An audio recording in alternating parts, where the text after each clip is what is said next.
I want to welcome everyone to Chassidus from Misnagdim. We meet every Thursday night at 9:15 at Congregation Schwartz, 1575 Coney Island Avenue in Brooklyn. And as always, I want to give a hearty yashikayach to TorahAnytime.com for taping, uploading, and making this shir available to those who cannot appear in person. But as always, we urge everyone to come. And with Dibu Chaverim, things come out a lot clearer. Before we start, I want to dedicate the schus of tonight's Limud HaTorah L'Chaim Baruch Chacham Yisrael, Chaim Yisrael ben Chaim Tziril, and Yosef Shalom ben Chaim Moshe. Just some very quick hakdamas because we're always starting a few minutes late. The sefer we're learning tonight is something called Sheis Yisrael. It's from Rabbi Dovid of Velednik, the Veledniker. He was from the early dairis of Chassidim. He was Talmud of primarily Reb Mottel Chernobyler, a little bit by Ditchever. He read by the Slonimer. He read by a lot of rabbis. But being from the early dairis of Chassidus, many of his Torahs are much more overtly Kabbalistic than some of the later Svarim, shall we say. And I chose a mild one to learn tonight. Hopefully something we can wrap our minds around a little bit. That's Hakdama number one. That's as far as I'm going in terms of biographical sketch. Beyond that, I want to say that I chose this piece not only because it's his third mimer on the Yont of Shavuos, Drushim L'Shavuos. You can see the top of the page. So obviously we just sailed the 48th day of the Eimer. So we're holding it at the doorstep of Chag HaShavuos. But also because pretty much the whole frum world is tumbling about the Asifa of Ichad HaKehillas L'Torah Machna, which took place this past Sunday night at City Field in Flushing. It was a historic event. And there's a lot of talk, and I don't want to get into any of the major controversies. But I will say that one, I wouldn't even call it a complaint, one quizzical thing, a thing that was what we call a head scratcher, that bothered certainly a lot of people from this neighborhood who went, and I was sitting in such a section, I was sitting in the Yitzchak section of Shor Shul, was right next to me, was why was it so tilted towards Yiddish, first of all? And second of all, why did every speaker who spoke in English feel the need to apologize? English is not Lashon Kodesh, and Yiddish is some kind of a German dialect. Why do you have to feel bad about Yiddish? So, again, this is very anecdotal, but from what I could tell, walking into the stadium and looking around the stadium, the Chassidim outnumbered the Misnagdim conservatively by 20 or 25 to 1. If you want to see the Chassidish roots of venerating Yiddish as something more than other languages, we're going to see it in print tonight. And if time allows, we're also going to see, because this is from the early dairis of Chassidim, when the true machlokes between Chassidim and Misnagdim were still raging, we're going to see a very nice and conciliatory, I think, approach of a great Chassidish thinker about the pre-Chassidish, shall we call it, Derech and Avodas Hashem, which he validates, which he still says the Misnagdish way is also a way. Okay, enough said. Let me read you a shtickl Gemara in Shabbos that he's referencing. It's about Matan Torah. Two drushes on Peicheson Beis in Masechta Shabbos. Two drushes that say that L'chatchila and Matan Torah, besides the mitzvah later when they crossed the Yarden to carve the Torah into Shivim Lashon on stones that they took out of the Yarden, the original Matan of Matan Torah caused the Dibros to differentiate into all 70 languages. Shteit Azay. Amar Rabbi Yochanan, Ma'idach Siv Hashem Yitain Aimer Hamavasreis Tzvarov, says that pasuk in Tillim Samachas. So he says, Kol diba v'diba sheyatzu mipi agvura, nechlak l'shivim l'shaynes. Every diba which came out of the Rabbanan Shalom, which came mipi agvura, differentiated into 70 l'shaynes. Tanya Rabbi Shmuel, ukepatish yifoyte sela, ma patish ze nechlak l'kamen nitzaitzais, av kol diber v'diber sheyotzim pi HaKadosh Baruch Hu nechlak l'shivim l'shainis. The same way when a hammer goes on an anvil, when a hammer goes on a stone, sparks begin to fly. So the simile here in Tanakh is the Torah is kepatish yifoyte sela, like a mighty hammer that's splitting the stones and sparks begin to fly. So too 70 sparks, as it were, came out of the dibros of the Torah. It was nechlak to 70 languages. I think elsewhere in Chazal, there's a similar drasha, this pasuk, where we get the famous expression, ayin panim l'Torah. Not that it was given with 70 languages, but there are 70 different facets to understand the Torah. All right, this is the takeoff point for the Veladniker. Take a look on Amud Kuf Nun, right at the beginning where it says Maimer Shlishi. HaTorah nitne b'shivim loshem ber haitav. Okay, ber haitav is, like I said, that's the mitzvah of when they cross the Yarden to write the Torah in shivim l'shainis on stones. They're saying the original Matan Torah was also in 7 l'shainis. Ach loshen arami shu atargum yesh svara shu b'fnei atzmai v'ena b'chlal ayin loshen. When they say that the Torah was given in 70 l'shainis, that doesn't include Arami. Doesn't include what we call Targum Lashon, the language the Targum Unclus is written in, Targum Yerushalmi that's printed in the Christ Leilis, Roiv of Talmud Bavli, even more Roiv, 95, 99% of Talmud Yerushalmi is an Aramish, which everyone thinks, well, that was the lingua franca of the Jews in the Second Temple period.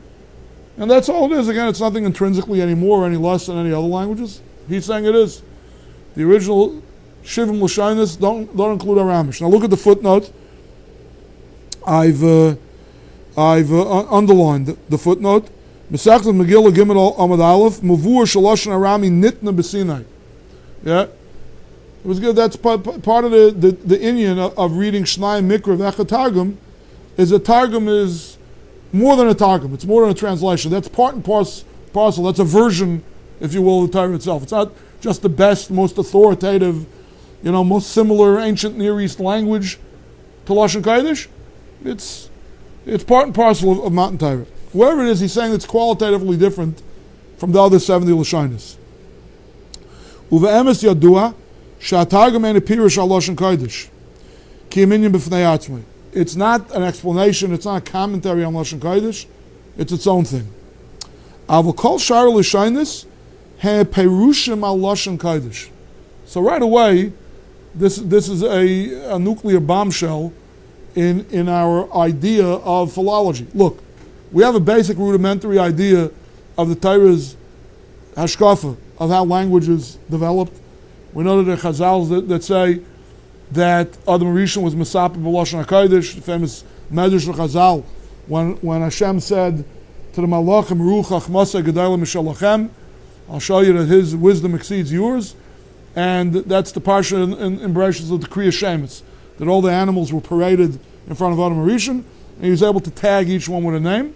And the fact that he was able to do so in Lashon HaKodesh showed an unbelievable Chachma El Yaina.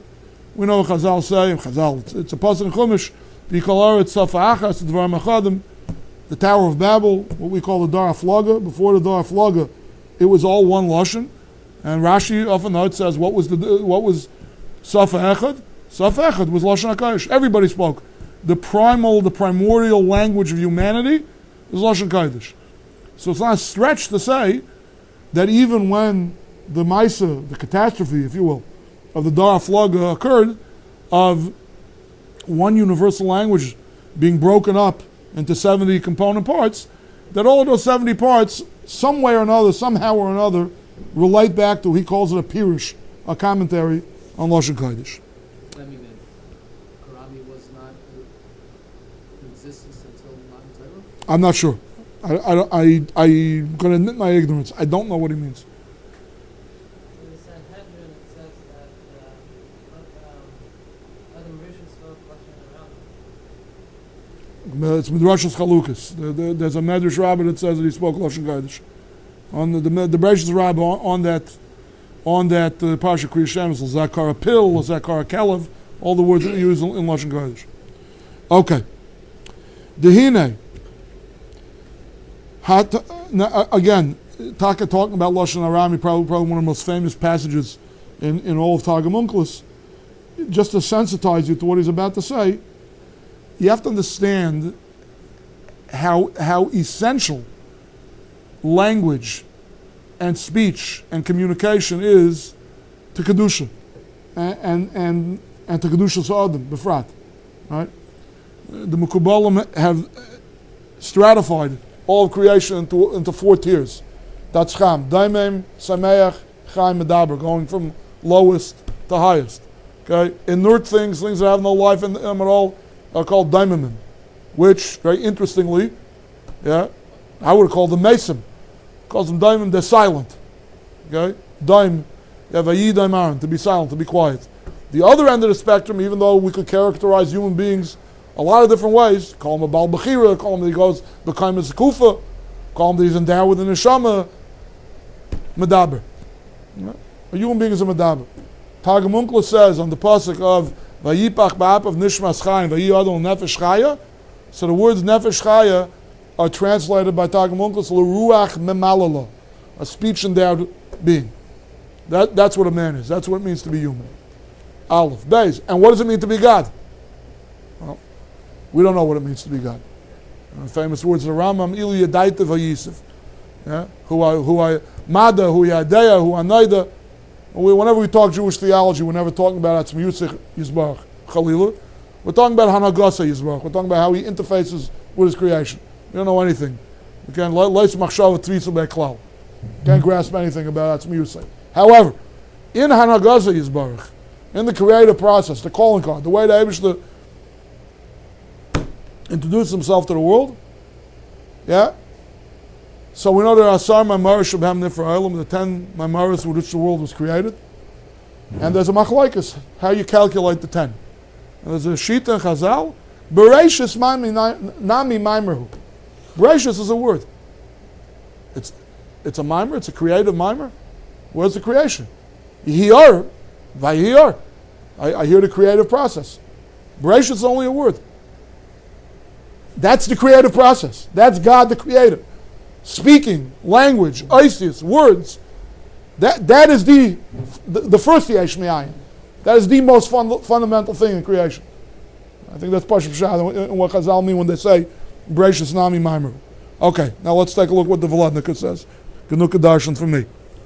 B'hinei HaTorah K'daisha Ba'atzma Hi Oisi Ois K'daisha. What is the Torah? What is the molecular or the subatomic particles out of which the stuff of Torah is fabricated, is woven? Isis, letters, words. V'alavush shelo harishon hu lashon kodesh. The first lavush, the first garment that Torah has is lashon kodesh. I have to digress for a few minutes on this too. Don't forgive me.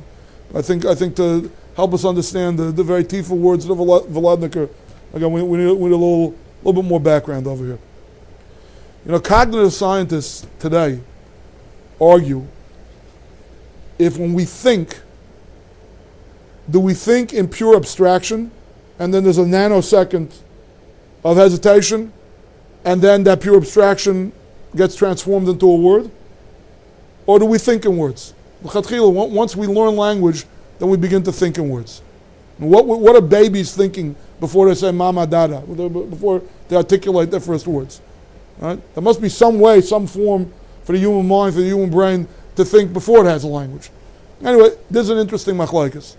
A great poet once said that words are the garments of thought. And Rav Hutner Zechron Levracha said that's why one of the many unique aspects to Lashon Kodesh, and that's a lot of what his mimer here tonight is to differentiate between Lashon Kodesh and Aramish and Yiddish and everything else. But one of the unique aspects of Lashon Kodesh is that you see that in Lashon Kodesh, the same way a human body puts on different levushim for Zmanei Kodesh and Zmanei Chol. We don't wear the same levushim on Shabbos and Yom Tov that we wear on a weekday. Has different levushim from Mekaymis Kedoshim and Mekaymis Chol. Kaihanim have to wear Arba Begadim or Shemanim Begadim when they do avodah. He says, so too the human mind has different levushim for Kodesh and Chol. For example, the two words in Lashon Kodesh that mean elevating something from a lower position to a higher position. Hagbaha and Harama. Hagbaha is used in the mundane tchum. Hagbaha l'shem kinyan, kedaimen. But Harama, Trumas Hadeshen, Trumas Halishka, Truma, that kind of uplifting is the uplifting when that thought, when that concept is entering the realm of Kedusha. So the same concept needs to be cloaked differently, needs to be clothed differently, depending on whether it's Kodesh and Chol. Aleph. Beis. Let's think about the metaphor for a second let's think about the mashal a little bit before we go to the nimshal. Clothing serves a lot of different purposes. Yeah? One time it was Kara L'Manan Mechabdusa. My clothing is my glory. Clothing can conceal. Clothing can reveal. Clothing can be decorative. Clothing can be purposeful, utilitarian. Yeah? If I want to scuba dive, I have to wear a wetsuit. If I want to surf, I have to wear a wetsuit. Yeah? If I want to perform surgery, I have to wear sanitary scrubs. Yeah? If I want to go into outer space, I have to wear a spacesuit. Yeah? If I want to do work on a construction site, I have to wear a hard hat. It can be very utilitarian clothing. Right? But it can also be purely decorative. Clothing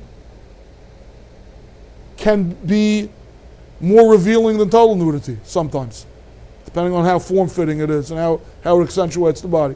It can reveal more. Okay? There's a concept of see-through textiles, right? Chazal have a lashon when it says that after the first chait, the Eibishter created clothing for Adam and Chava. It says Vayazlam kosnas ar vayalbishem. The way it reads in our Sefer Torah, the ar is spelled with an ayin. He made for them coats of hide, of skin, and he clothed them in it. And it says B'sifresh or Meir, I think that was the Tana, Kosav, Kosnes ar with an aleph. Hashem wove them clothing out of light, out of pure light. Clothing out of pure light, I don't think would conceal anything. And B'chlal, the Chassidus talk about changing, transforming the kosnes ar, our coverings of flesh, of hide, of skin, with an ayin into kosnes ar of an aleph, that the neshama should have a shlit on the guf until like a karan ar panav, that the covering, our most basic coverings, which is our bodies, our clothing for our neshama, that should become lichtig, that should become enlightened.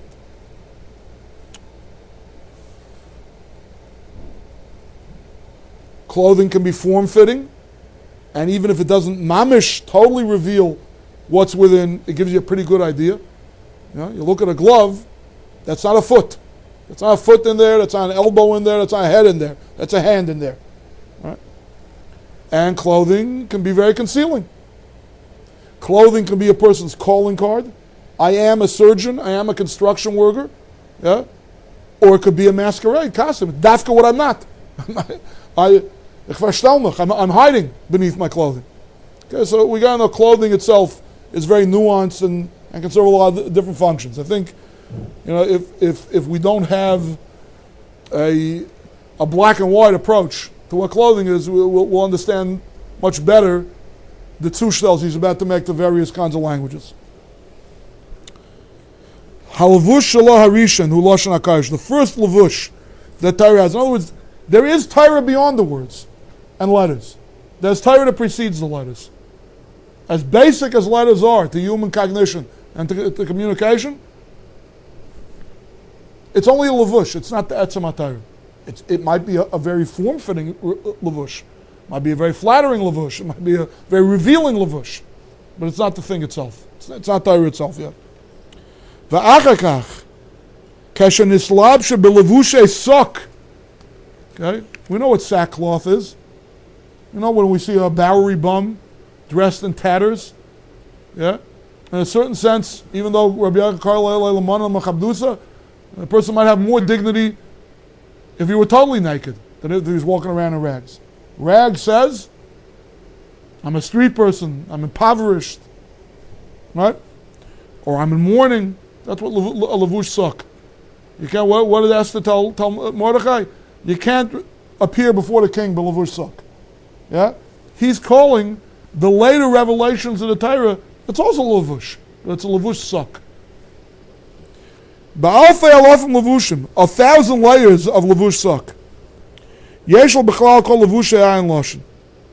That's how you have to understand what it means when Chazal tell us that the Torah split into 70 Lashon. It doesn't mean it's split in an egalitarian way. The further these Lashonis got away from Lashon Kodesh, the thicker, the coarser, the more mournful, and anything that you can associate with Levush Sak, that's how it is when Torah gets translated into other languages. Let's not forget that one of the catastrophes that we commemorate on the fast of Asar B'Tavis is when the Torah was translated into Greek, the Septuagint, Targum Shel Shivim. Even though that's l'chayra kiyum of a bracha of Yafta l'kim liyefes v'yishka ba'al l'shem yaf yafusay shel yefes ba'al l'shem. That's a remez in the Torah to the Targum Shel Shivim, to the original Greek translation of the Torah. Now listen to this, the underline. Okay, there's the emphasis, and maybe now you're beginning to understand why some of the English orators at City Field felt that they owed the Olam an apology for speaking Svas HaMedina, as they call it. V'hinei b'mkaimenu, in our places, in Eastern Europe, the Veledniker is talking. He was somewhere in the Eastern Ukraine, Mizrach Galicia, or Carpathia, I don't know exactly where Velednik is, Belarus. Achrei shanu mevarim kol ha'Torah kula al pi lashon Ashkenaz amugel b'neinu. Hayos, that we always explain the Torah with the lashon of Ashkenaz that has been accustomed to us, a.k.a. Yiddish. Yiddish is a derivative of German, Middle Low German or something like that. True German speakers refer to Yiddish as the jargon. What we would call Ebonics. Pidgin English, that's how true Deutsch speakers speak about Yiddish. So we use it for Torah. Listen to it's an unbelievable zug over here. And again, there's not a contemporary rabbi, there's not somebody speaking in the year 2012. The Sefer's, I don't know, 175, maybe 200 years old. Asinu oisa aloshen hachana rabba litfeis b'seichei kedushas loshen kodesh v'inyan hakadoshim v'yesh boi tzad malois kedusha. Yiddish is not English. Maybe English in 100 years will be equivalent to Yiddish. Maybe then the English speakers will have made a hachana de rabba to make it a klikibel for kedusha dika concepts and for inyanei Torah. But not now. Or at least not when the Veledniker was writing. He's writing that we Yiddish speakers, have rarefied, we've uplifted Yiddish. Yiddish is something higher than other languages. And my father, Zechron Levracha, who was a Yiddish Torah journalist, he used to write for the Yiddish Avot. It's the organ of Agudas Israel. It's the Yiddish equivalent of the Jewish Observer. I heard him say many times, Zolzan as Yiddish nicht Lushan Kodesh, aber es ist Lushan Kedoshim. It could be that Yiddish is talking not Lushan Kodesh, but it is the Lushan the Kedoshim used to employ. It's the language that holy people, holy Jews employed. So that goes on the people, not on the language. So he's saying it goes on the language. You could say the same thing about English. Have you made a hachana de rabba to transform English into a klei kibul for Torah? Artscroll has. Maybe that's what he means. Maybe at this point, with so many Torah works available in good English, I suspect he means something more though. I suspect he's talking about something spooky and Kabbalistic. That they consciously invested the language with something that makes it a klei kibul for Kedusha. You have to wonder, would the Yalkut Mamleis, have said this about Ladino? I don't know. But we're not learning Yalkut Mamleis, we're learning the Veledniker. Azay Zakter. It's an unbelievable zug. And again, it's offensive maybe to us. It's hard to take for those of us who are not fluent in Yiddish. All I'm trying to say is this attitude towards Yiddish, being the Jewish language, the Torah language, the Kedusha language, is not something that's sprung up in the last 25 years. It's got deep, deep roots in Chassidus tradition. The Neshu Bir Kol Inyanei HaKodesh Lefaneinu. It's the beer, it's the way we translate and the way we explain to ourselves. All in Inyanei Kodesh. Masha'enken b'targum she'en beer lanu. Targum is not a beer for us. We don't speak Aramish anymore. We can't understand Aramish? Yeah, we teach from the Gemara. We teach into Yiddish. But the Aramish should be a spoken language among us now to be able to mavayar in Yana Kedusha and Yana Torah to one another? It isn't. Shukar of Yaisel Lashon, excuse me, V'nucha Leimer, Shatargum Yaisel B'Kedusha. You could say the Targum is holier than Yiddish. Shukar of Yaisel Lashon HaKadosh. Etymologically, it's undeniable. Yiddish is, you ever hear the word taich? You know what taich means? You look in the old Beis Yehuda Chumashim, ayin tests on top of the Yiddish translation. Ivre taich. Taich is Deutsch. Ivre, Deutsch. Hebrew, German. That's all it means. To taich something means to turn it into German. No question that Yiddish is etymologically much closer related to German. It's German with Hebrew characters, like Ladino was Spanish and Arabic with Hebrew characters. That's what Yiddish is. Targum, Lashon HaTargum, Lashon HaRamish, is etymologically, it's very closely related to Lashon Kodesh. There are a lot of Targum words that are mamish the Lashon Kodesh words with an aleph at the end. Bayis is Beisa, Reish is Reisha, V'chahena V'chahena. It's much, much closer to Lashon Kodesh than Yiddish is. Ube'emes, Pamu Kach, Upamu Kach. K'muvur b'kisvei Arizal. Shatargum B'noiga, Upam Kach. It says like this. It's hard, if you want to get into a spinning contest, so to speak, in ranking Lashonis, which is holier, Aramaic or Yiddish, it's tough. Because on the one hand, what he said, Yiddish is what we use to speak in Yonei Torah to one another today, and we made a hachana to Rabbi, we did things to invest it with Kedusha, and you can't say it about Aramaic anymore. Aramaic, on the other hand, is much closer to Lashon Kodesh. Then he says something spookier at the end. Again, I'm going beyond my ken over here a little bit. There's a concept in Sefer Chassidus and Sefer Kabbalah, the Baal Tanya talks about this a lot, called Klipas Noiga, the husk of Noiga. And Noiga, in the Merkava of Yecheskel, the way it's conventionally translated, Noiga is some kind of a shine, some kind of a luster, some kind of an illumination.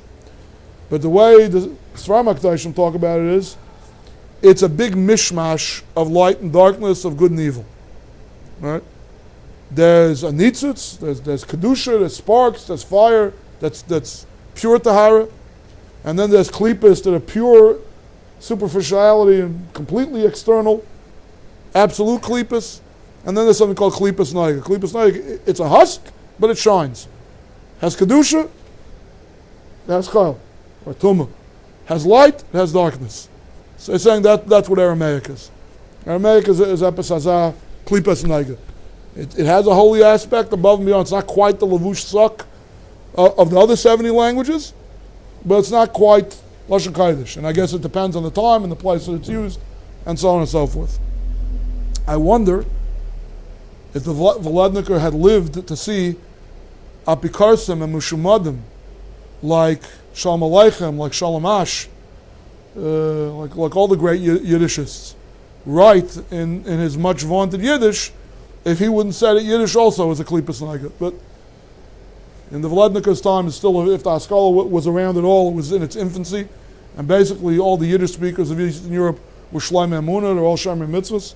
So, at least for his time period, and again, there was the Tkufa of the great Yiddishists, and they're pretty much almost gone, maybe a few left in Buenos Aires or Montreal, something like that. But the way things have shook out, the Einiklach of all those great Yiddishists are illiterate in Yiddish, if they're still Jewish at all, if they're born of Jewish mothers anymore, which many of them are not. And Lamaisa Vasegabelibin is the only Yiddish speakers left in the world that take Erlich Yidden. So maybe things are back to the default settings of the times of the Vladimir. At any rate. And the Amish. Right. For Hoodle to English, they speak. All right. Vihine, okay, the left-hand column, Vihine. Kol halashaynais hem levushim u'mesachim lebchinas atayr akadashim. A mesach, at least the way he's using it here contextually, I believe means a concealing kind of a curtain. Okay? Many layers of thickness. Okay? Sometimes, they tell you nowadays that if you want to keep warm, it's not a good idea to wear one thick coat. You wear a lot of layers, right? Thing is with layers is it's hard to get form-fitting layers. Maybe the first what's it called, a unisuit? What's that suit like that covers you from head to toe? You know what I'm talking about? Like, what? No. There's something today. Whatever it is. A person, can be wearing something very form-fitting, close to the body, but the more the layers go out, the more concealing it is. The harder it is to really see the person's exact height, weight, shape, form, and so on. Yeah? So he's saying the various lashonos are mesachim, things that hide the bechina of the Holy Torah. Gam shebe'emes yesh alfei alav levush v'elamis ad shenis tzamtzem lebchinas lashon hakodesh. Truth of the matter is that even lashon kodesh, okay, the Torah has to go through abstract, pure, raw, as it were, abstract Torah, has to go through a series of hundreds of tzimtzumim, of constrictions, okay, before it can even be cloaked, before you can even shoehorn it in to an ice or to a teva in lashon hakodesh. That's how holy and that's how infinite and abstract Torah is. Yeah? Sha'atayra HaKadosh ba'atzma gevaya ma'alasa la'enkeitz yozem b'chinas lashon hakodesh. Don't make the mistake of thinking that lashon hakodesh is the be-all and end-all. There's something way higher and way beyond lashon hakodesh. Like I said before, this chakira of the cognitive scientists. Is there pure abstract thought before language? Apparently there is. At least in Kedusha there is. Avaloshan Ashkenaz hamurgal beinenu, the Yiddish that we speak, hu bechinas preiches hamavdal ben hakodesh. Kedusha Zatayra leben kol shar ha'ayin l'shaynes. Again, based on the context that he's saying, okay, a preiches is a curtain that you can draw back and forth. It says when the Oili Regalim used to come, they were gailal, the preiches that concealed the Kodesh HaKadoshim, and the kruvim on top of the Kodesh were murim zeh b'zeh. Lo melchem ruchi baschem l'fnei ha'malchim. See how beloved you are by the Eibishter. Because one kruv represented Klal Yisrael and one kruv represented Hashem. But I think the way he's using preiches in contradistinction to masach is a preiches, a curtain, is something that's not permanent. Yes, it conceals, but you can draw it back also. Right? It's there to divide, and in the base of English, it divides between the Kodesh and the Kodesh HaKadoshim. The way he's using it is, first there's abstract, totally abstract Torah. Then there's Lashon Kodesh that's represented by a preiches that keeps the unwanted, undesirable Lashonos out, so to speak. But those Lashonos are masach.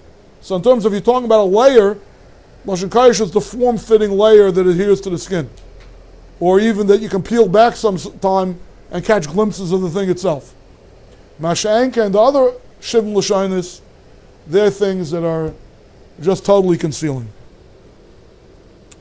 V'shamati m'mari HaKadosh mit Chernobyl, I heard from a Motel at Chernobyl. Listen to this is wild.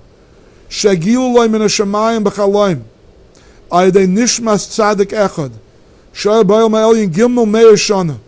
He's getting a revelation from a tzaddik who's been dead for 300 years. As follows. Shemisadrin l'mayla evrei Mashiach tzidkenu. They're setting up the anatomy of Mashiach on high. What does that mean? I never heard this expression before. I prepared for tonight's shir, so it's news to me too. But let's read on. The top of page Kuf Nun Aleph, the right-hand column. V'amalei ramez al zeh, shenimtza kos b'Rashi b'Tanach, and the Meitzi Lor says he never found this Rashi, Sidra Balaz. Sidra, to be Masader, to set something up, Balaz. That's what it's called, Balaz. Now, Balaz, Rashi often uses Laz to mean Old French. Laz can also mean even the Lashon of Unglis. Seder is Sidra. But listen to how he uses it. V'hainu shemisadrin evar shal Mashiach ayadei halaz dafke. In other words, you want to know what's setting up the Evarim of Mashiach? Yiddish, the laws, the jargon, the foreign language. Yeah, in the times of Rashi, laws was Old French. 300 years before the Veledniker, laws was already Middle High German. You can be sure, listen, has anyone ever heard tapes of what was his name? Reb Michal Ber Weissmandel? Famous Reb Weissmandel, the one who showed the Allies the tracks to Auschwitz. Anyone ever hear a tape of his? I'm a fluent Yiddish speaker. I listened to tapes and I'm telling you, to me, it was indistinguishable. Yeah, it was indistinguishable to newsreels I've heard of Goebbels, Yamach Shemai talking. It sounded like pure, absolute German. Right? There's no question that Yiddish also evolved, or some would say devolved, and incorporated a lot more Lashon Kodesh and a lot more Polish and a lot more Russian. Right? When Ashkenazi civilization was all in Ashkenaz, so they spoke a pure German, Iverditch. Than the way it appeared at the outset of World War II, let alone today. But he's saying that the laws, it certainly is at least, if he's 150, 180 years ago, it's certainly 400 years old, Yiddish for sure, if not older. Little known fact, the Sefer Orchos Tzadikim was originally written in Yiddish. What we have, the Lashon Kodesh we have, Orchos Tzadikim, is a targum from the Yiddish into Lashon Kodesh. If you look at the Akdam of a good edition, you'll see this. At any rate, it's an old language, Yiddish. And he's saying that the tzaddik from 300 years ago said, Sidra, the Seder of the Evam of Mashiach, is Balaz. It's coming out from the Laz, from the foreign language that you guys are speaking today. Dehine.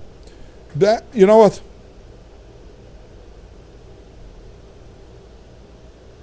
There's so much here, but we're being grabbed by the clock. You know what? I'm going to do this justice. We're going to continue this next time.